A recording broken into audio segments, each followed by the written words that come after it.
Welcome to the Jordy Guns podcast, episode 4. With my co-host, Jordy. Hey, mate.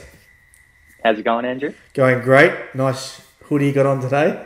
For those watching the video. Cold here, actually. Is it? Yeah, I got the... Yeah. Yeah, it's cool down. Raining heaps as well. Yeah, it's cool down here. Mate, rain. I'll get into it. Oh my God, it has been...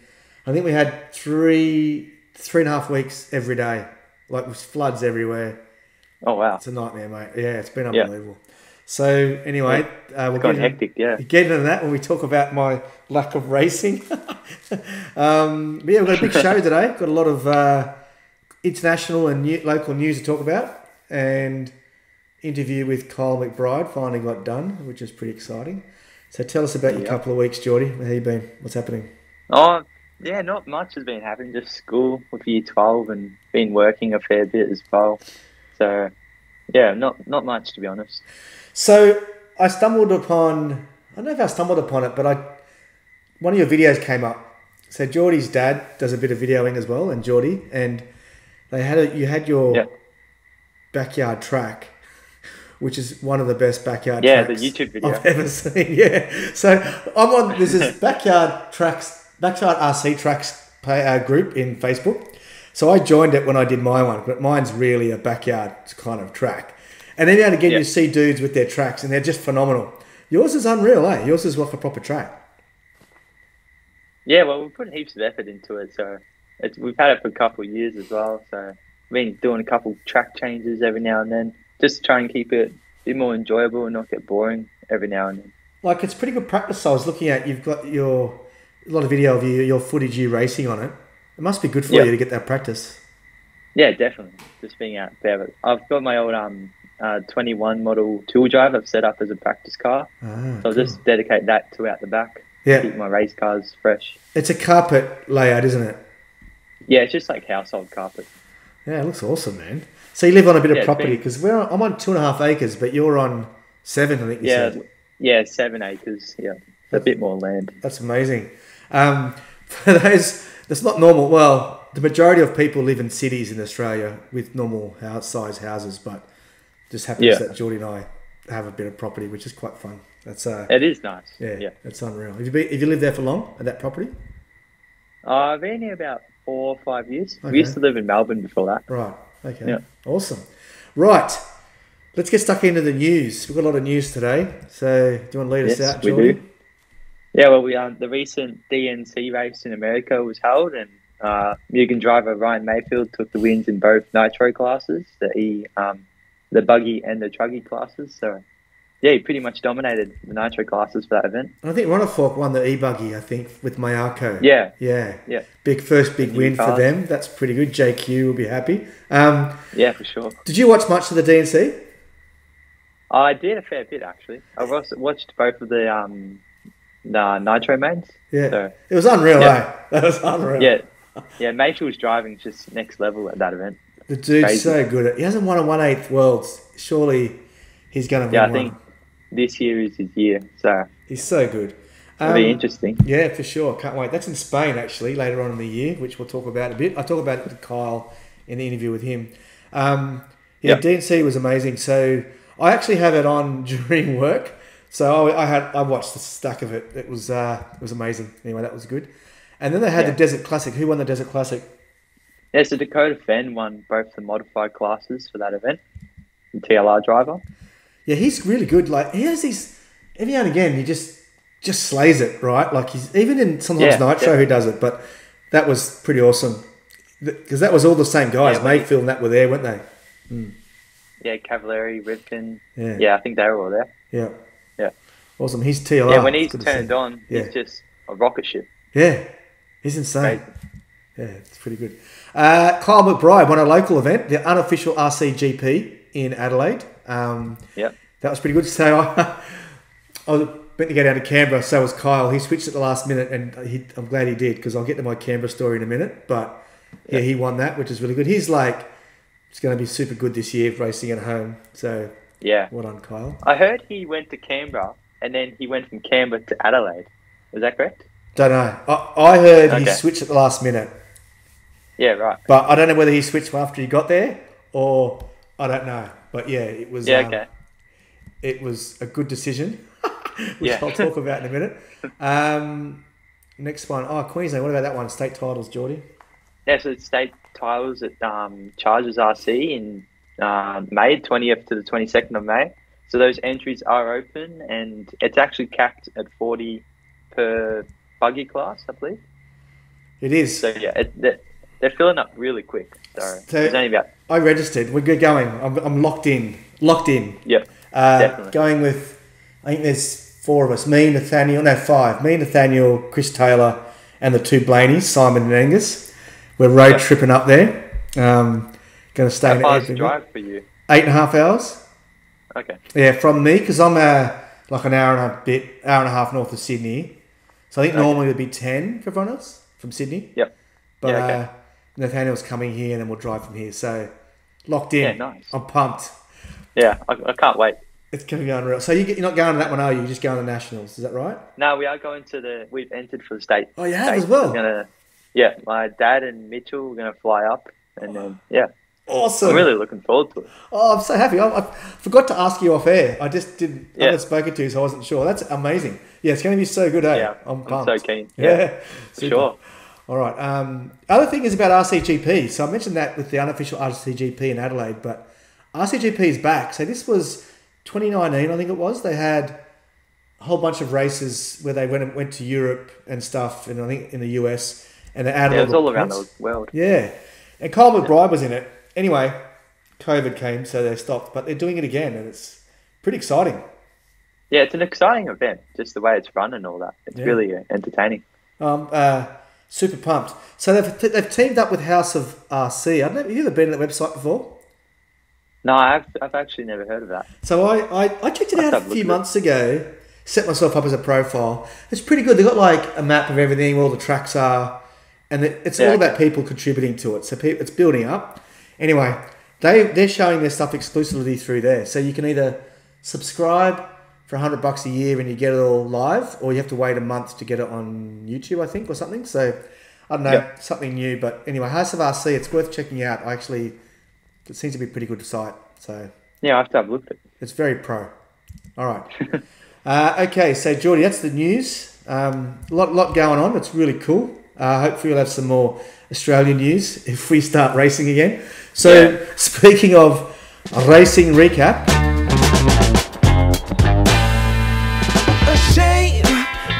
Have you raced since the last time we've spoken?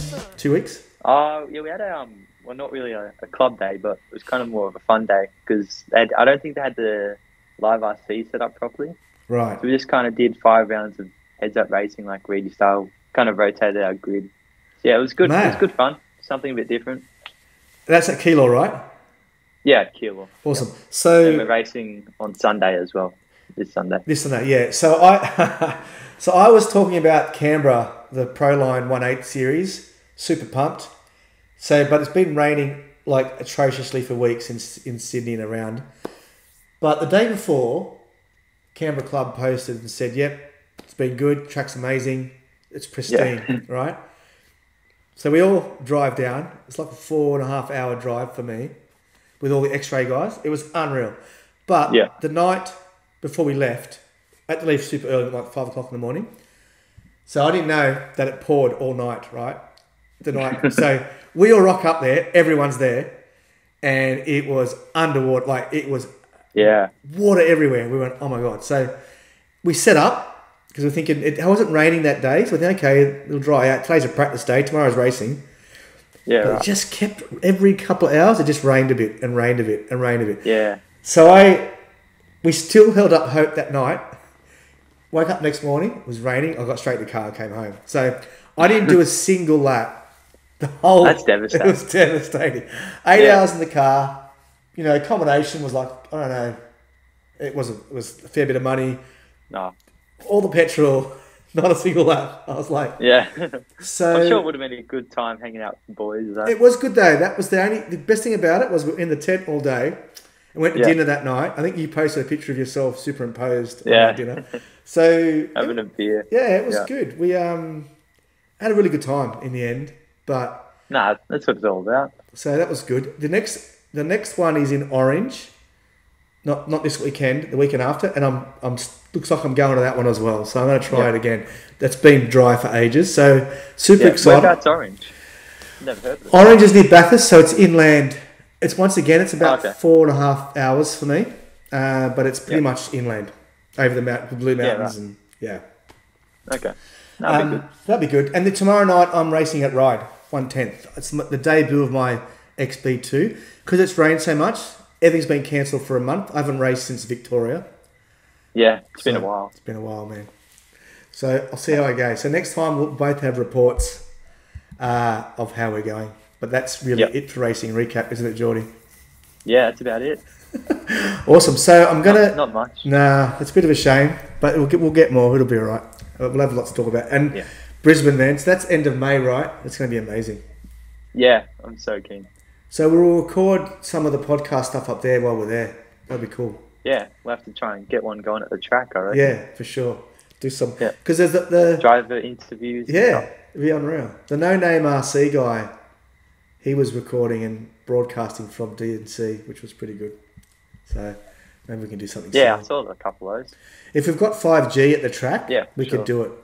I've got a 5G phone, so we could do it. So we'll see. All right. Yeah, sweet. We're now going to come back with an interview with Kyle McBride. Back in a minute.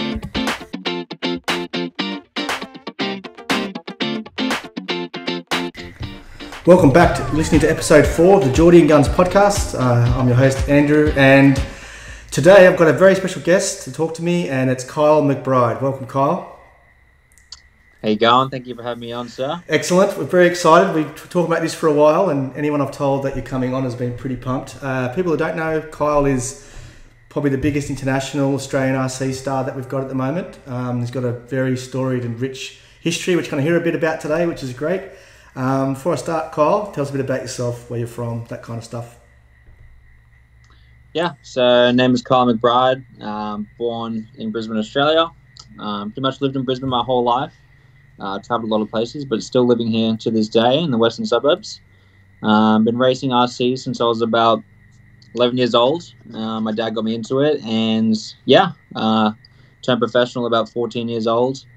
I'm now 26 and still racing RC cars. That's brilliant. So, okay, talking about 14 years old, you actually made the 1/8 final in Thailand, the 2010 Worlds, and you finished 4th. What was that like at that age? Honestly, like back when I was that sort of young, like obviously it was extremely exciting, but I don't think I realized how good of an achievement that sort of was, you know what I mean, for me until a few years later. But still, regardless of that, like we came into that race, we went to the warm-up race and everything. Didn't really have any expectations. It was my first World, so I think from memory, like my dad tells me to this day that he looks back and he was like, when I made it into the quarterfinal, he was like, I'm happy with that. Like, if you made the quarterfinal, that's awesome. Like, done. And then, to go on and get through the bump up to the semi and then into the final was wicked. And then to finish 4th was just the cherry on top. That's amazing. So, like, you've also came 4th at the 2014 in Italy. Is that right? Yeah. So I've had a couple 4ths. Yeah, so close. So close to that podium. 4th in 2010. 2012, I missed out on the final. I had a bad semi, didn't make it into that year. But then 4th again in Italy in 2014. So 2 4ths I've had so far as my kind of best results. And even highest position. Yeah, I mean in the world it's incredible. I mean it's just insane, right? Like we're talking about local races and you're talking about the world final. Australia, you did a couple of bumps as well, didn't you, for 2018 in Perth? But you made the final then too, didn't you? Yeah. I did. So I did. It was kind of like the same as Thailand. So I qualified into the quarters, bumped through that. I think I won that quarter, was good. And then, bumped through the semi. I think I came 4th or so around there. Did the bump again. So amazing. Been intense after you've it's not your first one. So you got a few more expectations. Yeah, for sure. But in the home country and everything.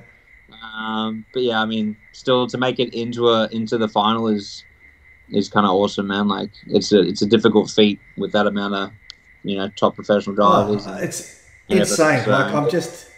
It's insane trying to fathom. I'm going to get into it a bit more. There's one more race I wanted to mention. I watched a lot of the pro races. I'm just a bit of a freak. I just love watching anything RC. I was watching a Neo X final, and you made the final, and so you've travelled around, right? So Neo X is in England, and you made the final there as well. I don't know what. There's number 10, so that might have been still a few years ago now, 2017 maybe or something, 2016. Yeah, maybe a little bit before. Oh, might have been probably a little before that. So, okay. So the question I want to ask is, so the path from club racing to featuring in world finals, right? So all these, we've got a lot of fast young drivers here. I mean, they're older than 14, but so how did you do that transition? How did that happen? So honestly, it just started with me. Like in my early days, I started just with 10 scale electric racing. Just did lots of that. Dad, has pumped in or did pump in a lot of money just to have me racing. And he kind of went that step further. Obviously he saw I had a bit of talent, so put some money behind me, put the time behind me. And it kind of more so kicked off when he actually transitioned into 8 scale because it was too much. This is when he was still racing back in the day. So we were doing 10 scale. Myself and my sister actually did a little bit of racing too. So we were doing 10 scale. He went to 8 scale. I think he got to some race. It was in Maryborough one day. I was there with him. I was quite young, and he was like, yeah, like after that race, he's like, all right, I'm done. Like, I'm no longer racing. I've had enough. And then that's when I transitioned and started doing 8 scale. So yeah, from there, 8 scale, I think I got a bit of a, not a sponsorship, but, a discounted sort of deal with Team Associated.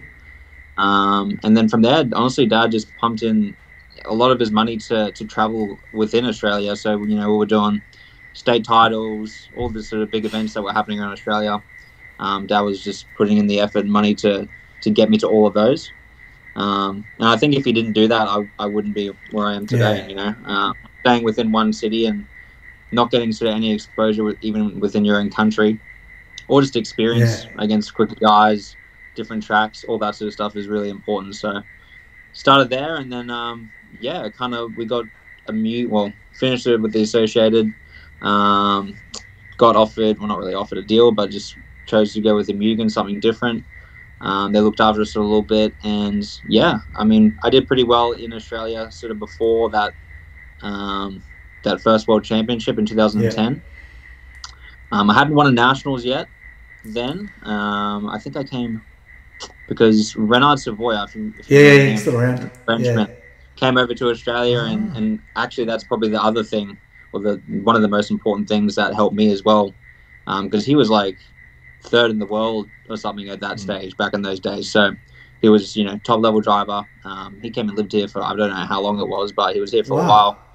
And he was traveling around to all the local tracks I was driving at, so I was running with him heaps. I think just getting that time with a pro driver like that and learning and pacing myself off him was a really good lead up for me leading into that first World Championship. But yeah, I think the biggest thing is just the amount of places that Dad was able to take me, just all that experience and consistently, heading to races and putting in the practice and time. It's incredible. So what's a pro contract look like, right, for RC? So do you get a retainer and then you get bonuses for winning, or like how does that work, without going into too much detailed figures and stuff, but how does it work out? Yeah, so like obviously when I was younger, it didn't really start off as too much money, so to speak, but I was getting a salary like from the beginning, pretty much after that 2010 Worlds where I placed 4th, and I got offered some money. But basic contract is either 1-2 year deal. They're generally about 1 or 2 years, sometimes can be longer, and generally a salary, obviously free parts, cars, all that good stuff, and then you have like a budget for your travel, how much money they want to spend on getting you places around the world basically for that year, and then bonus money. So bonus money is basically is generally just top 3 is pretty much in my experience. You get money for placing top 3, but again, that's only really at the big ones. So even not every single sponsor I've had has actually given me bonus money for like the Australian Nationals. So they didn't really even consider Australian Nationals to be big enough. You know what I mean? Some have those, some have.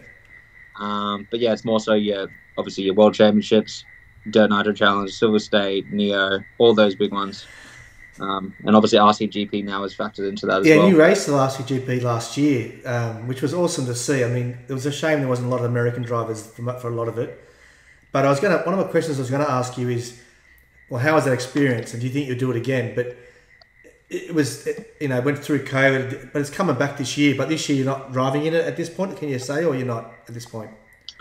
I'm not like an official on the team, so they've got Elliot Boots and Yuan Canas, so it made sense for budget-wise for them to put those guys in because they obviously both live in Europe, so it's cheaper for them to travel, send those guys to those races versus me. But my plan is, because they still have a wild card, so obviously they had the wild card, so my plan is to I want to do at least 2 of them. Cool. So I'm thinking hopefully one in America, probably not the first one, but hopefully one in the States. And they're actually yet to announce like locations for the other 3. So I think obviously there's probably going to be 2 in America and 2 in Europe. So if I can do one in America, one in Europe just as a wild card, then that'd be awesome. For sure. So forgive me, do you want to go through your sponsors? So you're an S-Works driver now, right? So correct, do you want to go through the others as well? Yeah, sure. So this year, obviously last few years I've made some changes. I've been through some ups and downs, but this year signed with Team S-Works. Obviously that's tied in with Campbelltown Hobbies. So I kind of helped set up the distribution basically with Michael Snedden from Campbelltown. He was kind of, we were talking and he was keen to jump on and grab that S-Works deal because there pretty much wasn't really much of a distributor or any distribution or promotions for that team within Australia. So he saw an opportunity there. So tied in with Michael. And obviously I'm the team manager for Campbelltown Hobbies now, looking after all the boys. So that's great. That's awesome. Got those. I made the switch to OS Engines. Cool. Which I've been super happy with. Can't complain, man. Like the engines have been wicked. My package feels extremely solid now. So a lot of comfort there in that change. 6MIC racing tires. So I was with them last year. Same sort of thing. I set up Michael through Campbelltown with 6MIC. That's been going really well. Starting to grow a lot more. So their tires have been. It's really exciting because like S-Works and 6MIC, like they're kind of new here, right? Like even. I mean, I've got a couple of mates. One of my mates has bought the e-buggy of the S-Works, and another guy's got some of the 1/10th ones. So it's quite good to see another manufacturer in Australia. It's been X-Ray and Associated mainly, pretty dominating. But yeah, it's really good. So okay, sorry, so 6MIC. Anyone else? You're right. Tnr Fuels. That's actually another one that was sort of new towards the end of last year. Not a fuel that you can actually get here in Australia yet. We're still trying to work on that. Obviously, he's an American company based in America, and it's hard getting a distributor to kind of get fuel from overseas.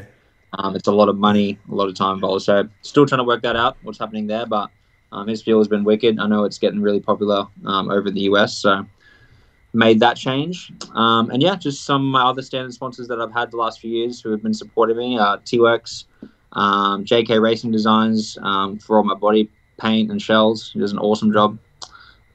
J-Spec Stickers, which I jumped on board with Jeff Hammond last year for my decals, so he's got me pimped out. Awesome. And Travelocki, Plague Bearings, he's been looking after me as well for a couple of years. So awesome. Without obviously sponsors change throughout the years, but there's been a few that are stuck there for a while, and hopefully now I can keep that consistent and stay with these guys for a long time. That's brilliant. Okay, awesome. Do you for Tava? Okay. For Tava radios. All right. It's awesome. Made the switch up RC Wholesale, and Brian, he's looking after me now. I was previously with Sanmar, and honestly, Sanmar was really good as well. The main reason I made the switch to Vitava was honestly I like the feeling of the radio, like in my hands more than the other one. So that was the main reason. But awesome company, so I'm happy with it. It's really good. Some of the pro drivers, like they get input into the manufacturing. When the manufacturers bring out a new car, do you give feedback like that? Do you get early prototypes and stuff like that? And is that something that you do as well as a pro driver? Yeah, absolutely. So it honestly varies between companies. Like I've been with companies who actually want a lot from their drivers in terms of feedback on cars, especially if it's I've been with a couple of new companies, obviously Infinity, which was like a brand new car. So there was a lot of work there behind the scenes in terms of testing, feedback, written reports, pretty much every single time I hit the track. So that's probably the most I've ever experienced. But with companies such as like Team Associated, Kyosho, established companies that have been around quite a while, they have a platform for the 8-scale buggy that's been out for years and years. They've adapted it. Then those sort of times, like we do give feedback, but yeah, not as sort of deep into the company in terms of the car as much, if that makes sense. Awesome. You're currently ranked 12th in the world, right, in the top 25 leaderboard that gets published. Do you pay attention to that much? Does that mean anything to the pro drivers? I personally don't. Like, it's good to see like that you're in that list, but I don't like really. I'm not like, yeah, I'm in the top 12 or, oh no, I've gone down. I know that sort of ranking system. I don't know how exactly they do it, but I think that over a certain amount, or they have big events, and there has to be a certain amount of pro drivers on that list, and then you can qualify to get points. I don't really know how that works, but still in my head, like obviously it's been a while since we've had a Worlds, but I still think whoever placed at the last Worlds, those are the guys on top until proven otherwise, sort of thing. And but then again, there's so many other big races in between that, and other people do well, other people win, so it always sort of changes, but it's still cool. I mean, I somehow go up in points and I don't even go overseas. You did this time. When I first got ready for the interview, you were 16th. Then the Nitro Challenge happened, which you didn't go to. And you went to 12th. Went, that's sweet. And I bumped up. Yeah, I didn't even do anything. That's awesome. I don't know how that works, but I think if you go, like, you're on that list and you go to an event and you don't do well, that's when you lose points. And that's how I jump up. Something like this. So, what's it like with the other pro drivers, relationship-wise? Is the camaraderie good? Like, is it like anything where there's some you like, some you don't? Or how does that work with the pro drivers on other teams as well? Yeah, so it's me and Dad are pretty casual. Like, we've always kind of been the guys to just kind of do our own thing, not like hide from team members, but we've always just been nice, just be ourselves basically. And yeah, I've met, like, obviously been through a fair few different teams. Met a lot of different pro drivers. Honestly, most of them are really cool. You probably see videos and see things of guys when they're at the racetrack, and you think, oh, he doesn't look like a very nice guy, or he's a bit mean looking or whatever. But a lot of those guys are just super focused and serious about what they do. But when you actually spend time with them away from the track, they're really nice guys. So there are some guys that you obviously don't get along with every single person in the world, but for the most part, like, I've had pretty good relationships. Cool. Some team guys don't really like to share. I was going to ask that. Yeah. How's that work? I've been in a few teams that, like, I won't name names, but been in a few teams that it's kind of just every man for himself. You know what I mean? It seems weird, right? It can be a little bit like that. Like, and then I've been in other teams where it's like they're really good. Like, they share everything. Everyone talks together, and it's all about the team environment. So it varies, honestly. Awesome. Favorite race win or performance? I mean, you won a Silver State, right, a few years ago, and you've the 4th places. Do you have something that stands out as your favorite performance or win? That would probably be one of them, honestly, because that was like my first ever big event in America. So first big event going to the US, and obviously the US is probably one of the biggest markets for RC racing in the world. So Silver State, when I went in 2013, just rocked up. Like, didn't even think I was gonna. Well, I had expectations to do well, but to go out and win in the middle of the desert was pretty awesome. But honestly, like, excluding that, obviously not a race win. I think that first World Championship coming fourth was probably still the best. You've been featured on a couple of the Come Drive With Us series videos as well. Has that been fun doing those? Like, is it a big thing when you're at a race and he's there, or it just kind of blends in? No, honestly, it just blends in. Like, they told us that they want. Well, this is for RCGP. I know they did. Do they do Come Drive With Us for RCGP? I don't think he. I don't think he has, but they did a lot of videos. Oh, that might be the RCGP. Yeah, that might be the RCGP videos. I might be getting confused. Yeah. No, you don't like those Come Drive With Us videos or movies. You honestly don't even know that you're doing it. Like, I think his name's Corey. He used to work at Proline. Yeah, he's actually a really nice guy. I met him a few times. And he just does really awesome shots. Like, I think he interviewed me maybe a couple of times. I don't remember. But in China World, just small stuff. Like, it's not too serious. And then he's just going around with his camera. You see him in, like, the middle of the track, like laying down, like getting shots and stuff. But he makes those videos which are awesome. I mean, we need more of that sort of stuff, in my opinion. Yeah, for sure. So, we've talked about 1/8 the whole time, but you're actually quite an accomplished 1/10 driver. You made the Worlds in 2017 in China in the 2-wheel drive, and the 4-wheel drive, you were going to make it, but there was the washed out the last round or something, and it screwed you up. So, but even in that video, I think that might have been a Come Driver Us video. You talk about, I'm a 1/8 guy. So, what do you think at 1/10? You're obviously really good at it as well, but is Nitro your favourite still, or how do you see those? Yeah, so obviously I started with 1/10. So I started with 1/10 2-wheel drive stock racing and 2-wheel drive and 4-wheel drive. So that was my, very beginning. That's what I first learned with. So I guess you could say I come from a 10 scale background. But once I did get into the 8 scale racing, I think I do love 8 scale Nitro. Like 8 scale Nitro buggy, I think is my favorite class. I just think Nitro racing is way more exciting than electric racing. It just gets me pumped. The noise, the learning of the tuning of the engines. There's so many different factors, but when you work so hard to get all those factors to come together, it's really rewarding. So I still love 10 scale racing. I think I haven't done much at all. I did probably the most 10 scale racing when I was with Team Associated as like a factory driver. Obviously went to Reedy and I won my first Reedy race in the open class, which was cool. But I think when I transitioned to 8 scale Nitro racing in the beginning with my dad, that time was like in Australia, 8 scale Nitro racing was like huge. Like it was like really popular. I was racing then. I was racing in Sydney in 2010 around that time, there's like freaking 100 people to a club day, like that sort of thing. Back in those days when it was going crazy. I think for that sort of reason, and obviously the fact that I went to a Nitro Worlds and that's, came forth, that's kind of my biggest achievement and what got me into being a professional driver. I think, that's probably why it's my favorite. But now, I'm obviously with S-Works. There's been a few companies that I've been with who actually don't really have much of a 10 scale platform as well. So that's probably another factor. And even so, even in Queensland, until now, 10 scale racing kind of died off for a little while there. We got Chargers now, which is really blowing up. But before that, when they were at the previous track, it was not really that busy or popular. So I think probably that as well factored into it. But I got a company who have 8 scale and 10 scale cars now. So I actually just finished building my tool drive, so I'm almost ready to go. Awesome. So the local scene's a buzz at the moment because it looks like you're going to be racing in Australia a lot this year, right? You just won the RCGP Unofficial RCGP race in Adelaide on the weekend. Looked amazing. Everyone was really chuffed that you were there by the sounds of it, which was great.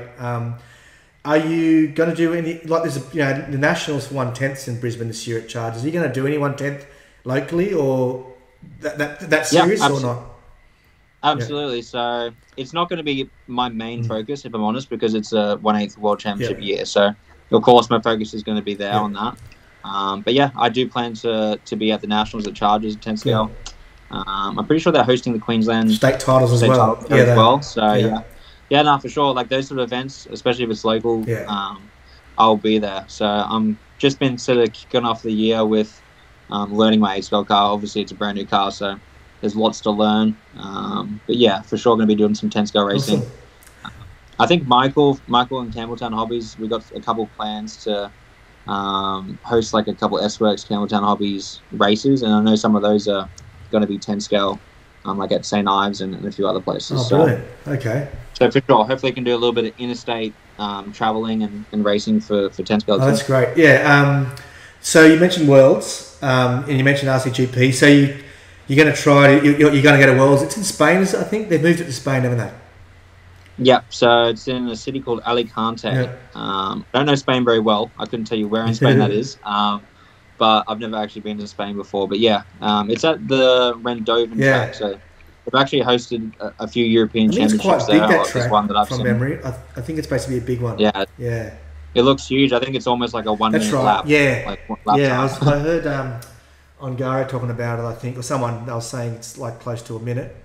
So it's going to be, it's going to be awesome. Crazy. So very, very big. So that's in September. So obviously the big build up is happening now, and my actual plan is to try get over there hopefully a few weeks beforehand. And even if I can't get onto the track, I'm assuming they'll have that track closed. But there's lots of tracks in Spain. There's heaps of racing in Spain, actually, for 8-Scale. So if I can get over there, get acclimatized, and do a bit of racing beforehand, and that's my plan. So you don't have a job. Your job is RC, just to make sure that's clear. That's your job, is it? Like you don't have... Actually, no, I do have a second job. I didn't last year, but I started this other job last year. I work 2 days a week at Oz RC. Do you know what Oz RC is? Yeah. So last year I started doing that. Like obviously through COVID and that, I wasn't traveling. I had a lot more spare time than normal on my hands. So I decided to get myself a little spare time or a part-time job somewhere. And I stuck with our RC hobby shop. Awesome. So why not? Yeah, it's cool, man. Like I'm working with a bunch of cool guys. Gerard bring me on, and awesome. I'm basically just doing RC there, and then I come home and do more RC. Sounds like heaven, man. yeah, it's pretty cool. I don't mind it. It's good. Oh, that's awesome. All right. Anything else you wanted to bring up, Kyle, or talk about while we got you on the show? Nah, not too much, man. Just super excited for the year. You know, there's a lot of big races coming up. I'm actually going to be attending. My first big US race is going to be the Silver State Nitro Challenge. So that's in the start of May. Cool. So very excited for that. It's actually it feels like forever since I've actually been to America. So I'm super keen to get back over there, man. I've missed that place, especially Vegas. Vegas is awesome. Yeah, it's going to be unreal. So they got that massive indoor track. The last time I was in Vegas was the previous track where the Worlds was. So never been to that new one and inside the casino. It looks crazy, yeah. They literally have I think they use that for like horse shows and things like that. And then obviously Joey from the Dirt gets to rent it out for that week and put on a sick RC event. So how does it go with the fumes, right? Do they have good ventilation with that or what? It's like there's nitro. It depends, because honestly the only real indoor one I've been to is Neo, and that place was pretty bad, like for fumes. It's like quite obviously a lot smaller than probably what you'll find in America. But yeah, if it wasn't they have big fans on the back of the building in the front that are supposed to blow the smoke out or the fumes out. But if there's not much wind outside, then sometimes you walk in there and it's just a punch to the face of fumes and your eyes start watering straight away. It's not good. It definitely can't be good for you. No, you're breathing in nitro, but fair enough. Yeah, but nah, man, it's all experiences. I'm honestly pretty fortunate to have gone the amount of places I have to race RC cars. So. All right, mate. Well, it's been an absolute pleasure talking to you. It's been amazing. I'm sure everyone's going to love this interview. If you're up for it, I'd love to get you on again in the lead up to Worlds. If you're after Silver State, whatever. But I'll reach out to you. But thanks very much. Absolutely, mate. We'll do a little catch up after a couple big events. Hopefully, I got some good news to talk about. Yeah, that'd be unreal. I'd love it. All right. Well, thanks very much. Kyle, amazing. Good luck with everything. Hopefully, I'll get a chance to meet you in person in one of the races. I'm trying to do some 1/8 this year, but we'll see how it goes. All right. Awesome, cheers, man. Take care. Thank you very much for having me on, and thanks everybody who listens to this. Yeah, cheers, guys. Bye.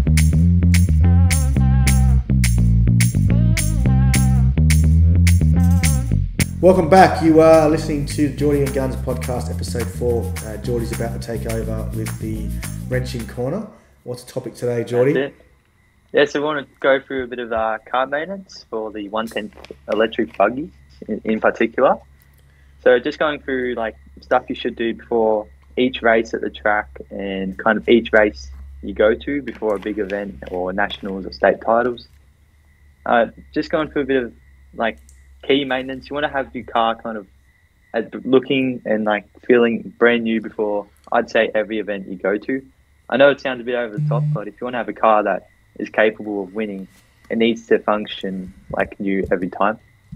So I'd kind of just go through shock oils, especially new shock oils every big event, I'd say, and re-greasing your drive shafts before every event, and maybe depending on how much you run the car, the gear diffs in your four-wheel drive or the ball diff in the two-wheel drive as well. So you do that every kind of major event, or is that every month, or is that more realistic? Depending on how much I've run, usually before every big event. But if I've had a couple more practice days or race days, I usually try and do it once a month. Awesome. And with the shocks, right? Do you do 0 rebound or half rebound, or do you know when you bleed them? Yeah, I do. So I do 0 rebound. I think everyone does 0 rebound for off-road cars. Excellent. And for people, there's probably things online how to do that, but essentially what it means is when you have the no spring on the shock and you compress it, it stays compressed. It doesn't bounce back. And to do that by bleeding the air out. So if you're not sure, there'll be videos, but that's essentially what we're talking about. All right, so that's a question I had. Was 0? Do you do the 0 bounce? That's good. Okay, I do that, so I'm happy. Yeah, everyone does the 0 rebound. Yeah, excellent. So, all right, and definitely with hinge pins as well. The pins in between your arms. You want to make sure your arms are moving freely every time you go out to race, because they can rust up a bit over time due to like water or dirt getting in there. So that's a big issue you can find if your car's not handling right as well. And if you're redoing the shock oils, that means your shocks are off. That's the time to do it, right? They should always flop down, shouldn't they, all the time when they're on the stand? Is that right? Yep, that's right. Yeah, that is right. Yep. Awesome. With the how often do the ball diff from the two-wheel drive? Do you touch that? Do you redo that much? I probably do it a lot more than what other people would, just because I like to have it fresh as much as I can. So usually you find after a couple race days, it goes a bit crunchy. So that's when you kind of want to redo it. And I also found the rings that go on the out drives, you can wet sand them to make them brand new again. So I've tried that. You get it's a wet and dry or really fine sandpaper, isn't it? That you like 1600 or 800. That's right. And you do a circular motion on them or something, and it brings them back, right? Is that what you do? Just to like. Because you usually get that ring from when the balls have been rubbing against it. So you just keep going until that's all gone. Awesome. Yeah, and it feels like brand new. Yep. And you obviously re-grease them, right? Whatever it is. Yeah, definitely. And re-grease the drive shafts. So with the drive shafts, what do you mean? Do you grease when it goes in, where the ball goes into the shaft, into the out drive? Is that it? Is that what you mean? Kind of on where the hub is. Right, okay. On like the hub. The joints move around, that kind of area. Cool, got it. All right. Yeah.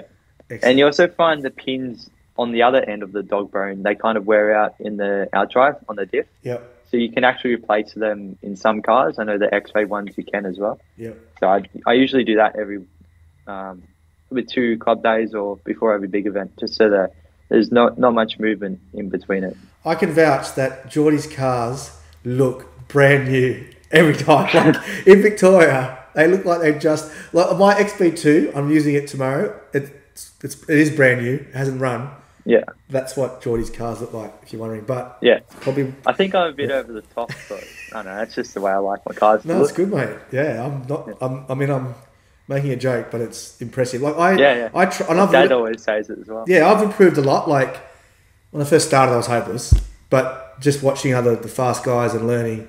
And I quite like working on the car a lot. And the measure I always take is not going to a race and not having any mechanical problems. And that normally means you're doing a good job. Yeah, that's the biggest thing. Yeah. And so if you don't do your maintenance... You don't want to have those... Yeah. If you don't do your maintenance, you're going to have problems. So 100%. If you keep on top of your maintenance, your car's going to be perfect. Yeah. All right, 100%. I've got to ask a question. So when you go out... I've done this a little bit myself. The bearings. Do you... If you get brand new bearings, do you just chuck them in, or do you open them, degrease them, and use like Hardy oil in them?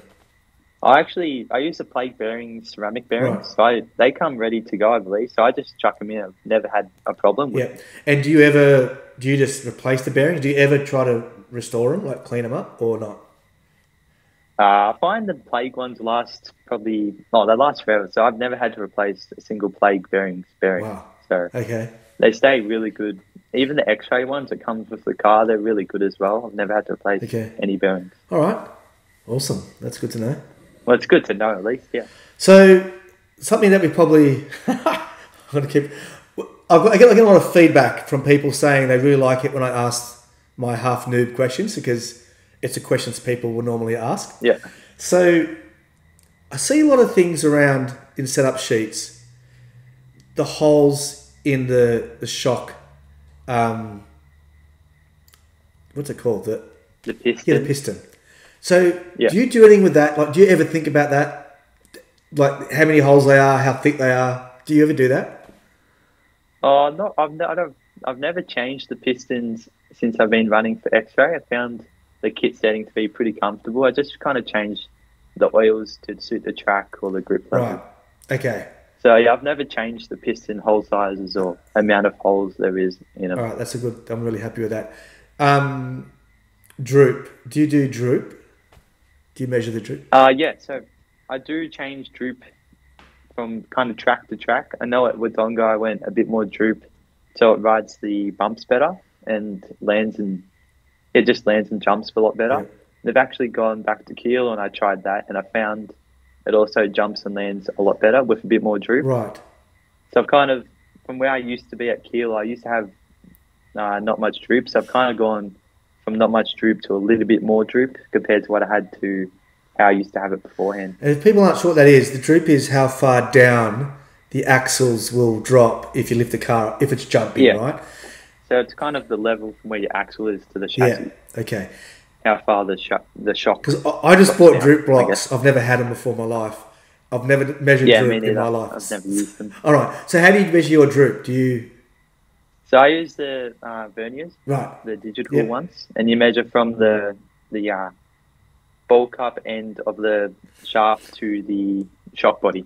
So that's the measurement in between there. Okay, awesome. All right, that's good. And more droop means, like you're saying, so if it's landing, the wheels will actually make contact a bit earlier than they normally would. So the chassis is high off the ground when the wheels touch, right? Yeah. So if it's kind of more bumpy or bigger jumps, you go a bit more droop, so it lands and rides bumps better. And then if it's kind of high grip, how Keeler is, or there's not many jumps that are like flat landing or whatever, then you kind of go a bit less droop. Right. Okay. And you find a bit less droop keeps the car a lot more stable around corners, so it won't kind of feel floaty kind of thing. And how do you adjust your droop? Is it your shock length? Yeah, just a shock length. That's all it is. Awesome. Because I know I think it's the 8-scale cars, you just adjust it with a screw. Yeah, there's a screw that hits the chassis that you can, it comes through the arms, so you can basically just adjust it. It's very quick to do. It's quite cool. Yeah, it's good. Yeah, but these never have that. The one tends to always the shock length, isn't it? Which is a bit more difficult to do, or a bit more fiddly. I'd say it's a bit more accurate than using the screw, but it just takes a bit longer. Excellent. All right, this is good. Cool. So I'll keep on asking people to ask questions that they want to ask Jordy. So please just contact us on Facebook or whatever, however you can see us. Comment on the YouTube, whatever. Let us know. And don't forget that this podcast is available as a podcast. So audio, you can get that just from iTunes or any of the places you get your podcast from, as well as on YouTube. So just, we're getting people doing both, which is good. So just letting people know if you're listening to this that you can either watch it on YouTube or get it on there. Okay, Jordy, anything else on maintenance?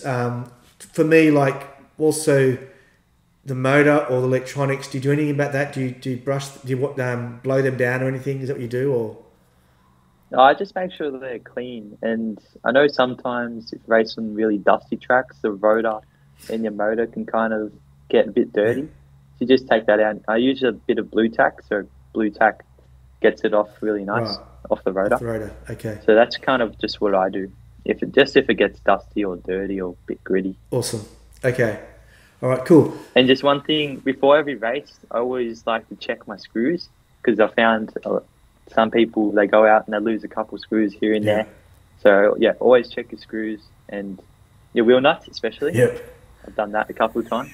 So, nothing worse than losing a wheel in a race. Yeah, that's right. Ongaro did it. Kind of going over the car, just checking if there's any cracks on the arms or anything, and if there's any wobble that shouldn't be there. Just kind of tighten everything up. All right. So, what do you think? Let's talk about in the lead up. I guess the next big race for you is Queensland, right? Is it the next big one? Yeah, I'd say so. How do you feel? Actually, we've got the Kilo Cup in end of April. Oh, cool. That's going to be good. Yeah. I wonder if anyone's going down for that from here. Have you heard? No, I haven't heard, actually. I'm not too sure. That'd be interesting.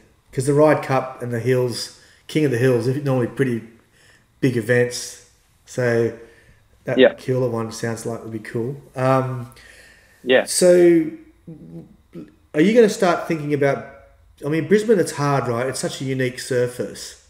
So someone like you who's a chance of winning it, let's be honest, do you think about it much in the lead up to it, or will you just go, look, I'm going to get there on the practice day and just go nuts? Like, will you try to get setups beforehand from locals, or what will you do?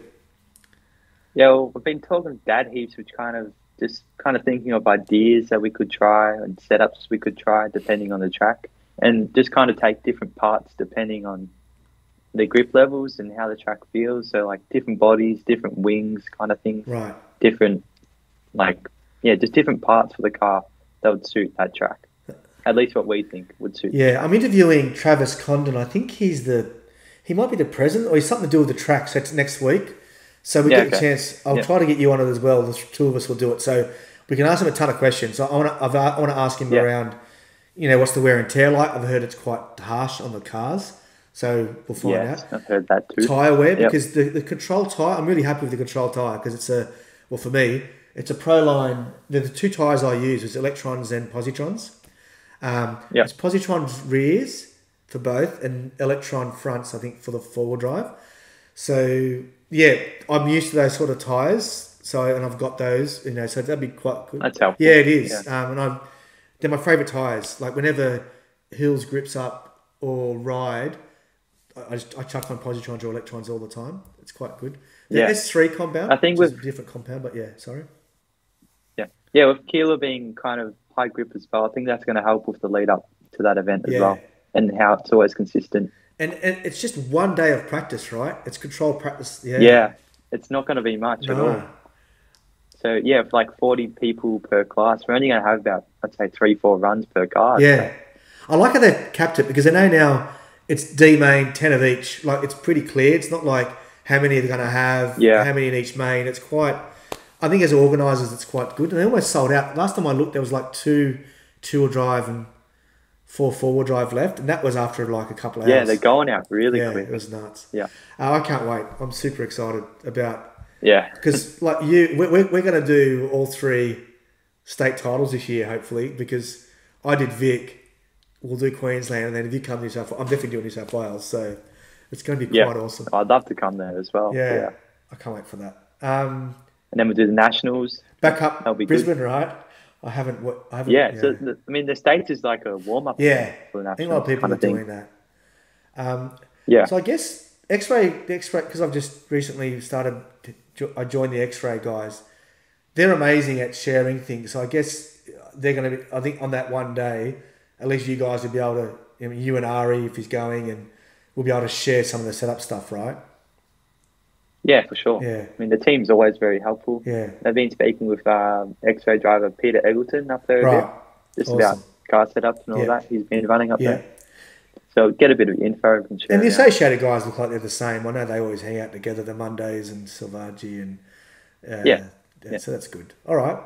Awesome, mate. Yep. So in the lead up to the Queensland, we're going to talk about it more and more because we're both going. So we're going to have a stack of footage. We'll do some podcasting up there, and you get to see. I'll be cheering Jordy on, hopefully from the B main. I'll be in stock. You're in mod, right? So there's only 20. Is it 20 mod only? Do they cap it?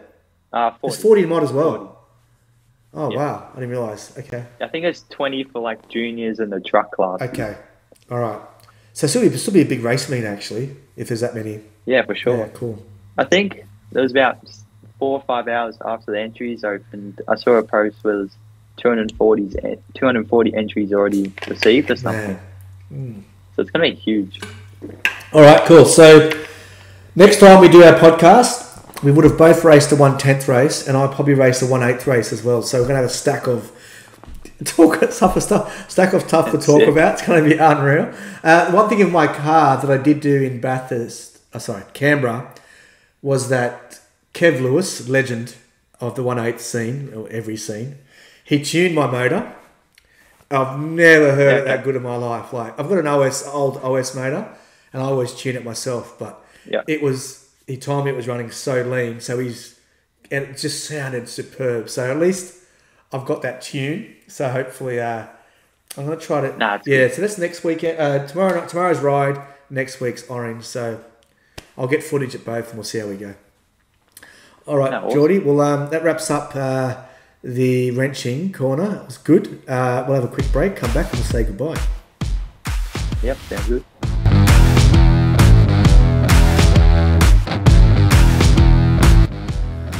Okay, welcome back to Jordy Guns podcast, episode 4. It's time to say goodbye, Jordy. We keep saying that 2 weeks is too long between episodes, but I'm just a bit reluctant to just commit to a week and then we find it tough. So for now, it seems to work out all right. But as I said, next episode we'll have a lot more to talk about with our own racing, which will be really good. So all right, mate. Have a great time. Have a great race this weekend. This weekend is a club weekend, isn't it? It's racing. Yep. Yeah. And Keilor, is it? Yeah, club yeah. that. Yep. Yeah, Keilor. Awesome. All right. Have a great time. Good luck at ride. Thank you very much. So what we could do is we'll have a chat after this, because then I've got the 1/8 one the weekend after. So we'll try to record. We'll record after that one. So in 2 weeks' time, we'll have a lot to talk about. Yeah. All right, mate. Good luck. Chat to you soon. Awesome. And thanks everyone for the tuning in. Thanks for listening, everyone. Peace. Bye. See ya.